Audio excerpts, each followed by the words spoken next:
What is up, everyone? It is Lovenji Gaming here, and I am back with yet another episode of the classic RTS series. We're going to be looking at NOD Covert Ops Mission 4, which I believe is called Tiberium Strain, or something to that effect. This mission is a pre-deployed mission, and quite a difficult one because it has you use units that are notorious for friendly fire.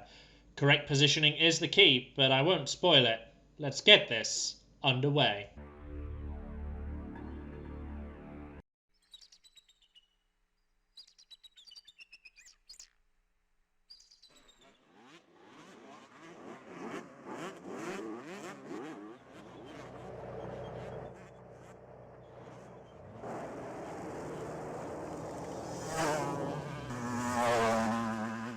What is up, everyone? It is Lovenji Gaming here, and I absolutely despise this level, so we're starting off on the right turn.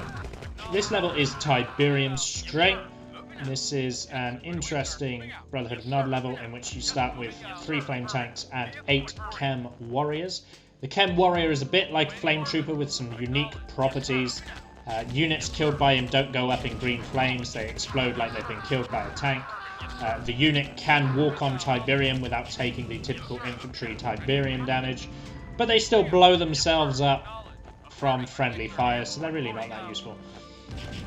OpenRA did do some balancing to them that made them a very interesting unit, and a sort of a little bit of a late game goal for the Brotherhood of Nod, but they're not that in the base game, and they're not very interesting. Now, we're going to spread them out. And the reason that we're going to do that is because a Chinook lands here, and the Chinook contains a lot of units that are problematic for our flame tanks. So we're just going to blow it up. The second it lands, it's going to be surrounded by those Chem Warriors. They're all going to fire a salvo, and the Chinook will be no more. I don't think you'll actually see that in the playthrough, because I'm so used to doing it that I don't even check that it's been done. So, this level is difficult for 2 reasons. Well, and it's not actually a difficult level once you figure out these 2 things. First and foremost, if you destroy any building, be it GDI or civilian, other than the 3 bio-research facilities that are your targets, you will fail the level. This includes pathfinding. What do I mean by that? Well, units, if they can't move from A to B, check if the thing blocking their path is a structure. If it is a structure that they can shoot, they will shoot it and destroy it. That's what gave way to the infamous walls bug, because a lot of units don't actually check that with walls, whereas they do when it's buildings. For some reason the wall isn't a structure. I imagine because it doesn't have hit points, or visible, clickable hit points like other structures do. And that's a problem, because if we destroy any civilian building, we lose.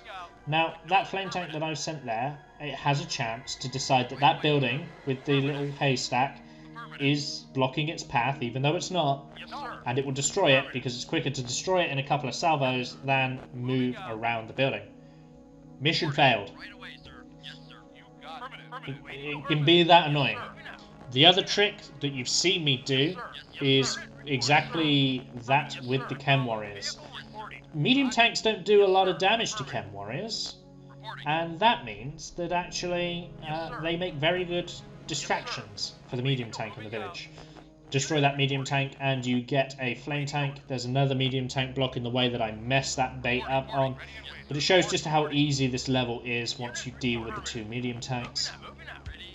GDI don't know how to defend against flame tanks, so long as you have a couple of flame tanks left by the end of the level, you'll be able to complete the level. Now, there is a popular speedrun strategy which just features rushing the base.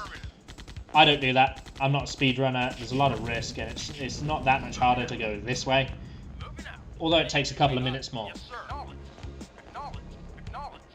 So, the GDI base is not robust, it's not well fortified. There's a couple of guard towers, but again, you have to remember, you destroy any base that is not building that is not your target, you will fail the level. That includes GDI structures as well. So if you destroyed their guard tower, you'd fail the level. I mess up this lure. And although I will not pretend that this was intended, and it completely is a mistake on my part, I illustrate just how much you don't need the Chem Warriors. Because I send them all forward to fire at the tank, and they all die. But it's okay, we're still going to be able to complete the level with the resources we have left. That's how much you don't need the Chem Warriors. That was really bad play on my part. I'm not going to pretend that that was intended, but it does highlight how useless they are. So, again, every time you kill a medium tank, you get a flame tank. So we're back up to 3, which is our starting amount.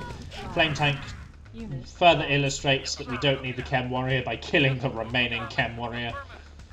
You will have seen for a couple of seconds there, the Chem Warrior did fire a salvo. Those units did explode instead of catching fire. Now, 3 flame tanks, more than enough to clear this level. If you have 5, you're golden. You know, you really do only need the minimum of 3. They're very clever because they put this little structure down in the bottom left, bottom right even. I don't know my left or my right.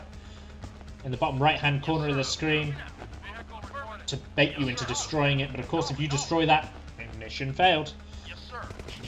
So, flame tanks being the absolute beasts that they are against infantry, they're going to be able to push in, finish the level. I checked that there are no more reinforcements, and of course there are not.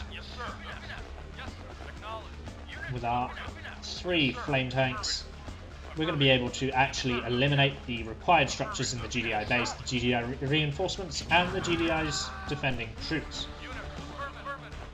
Now, I've talked in previous levels about an active and inactive AI. The AI for this level is inactive. They wait for you to come to them. They follow a script of when you make certain progress, they will respond in kind with reinforcements. But otherwise, they don't build in their base. They don't have a script telling them to utilize their base, so they won't have like 17 tanks.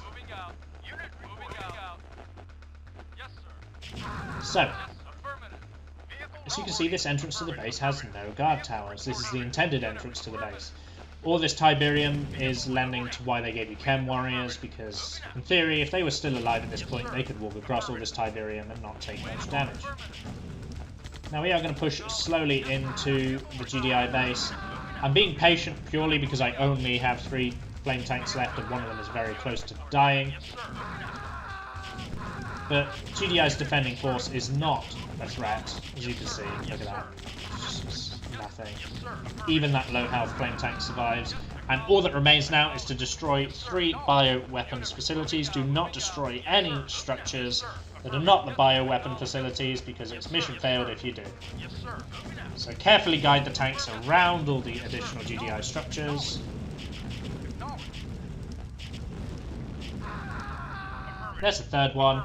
That's it for this level. This was Tiberium Strain. I am Lovenji. I'll see you around.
That was Mission 4, and I have no shame in admitting that I failed it twice when recording this for YouTube. If you destroy any civilian structures, you lose, or you can just have all your units blow up in an incredible explosion. So you do have to be careful. Anyway, as always, like, leave a comment, share the video, and subscribe, and let me know what you'd like to see in future videos. Bye for now.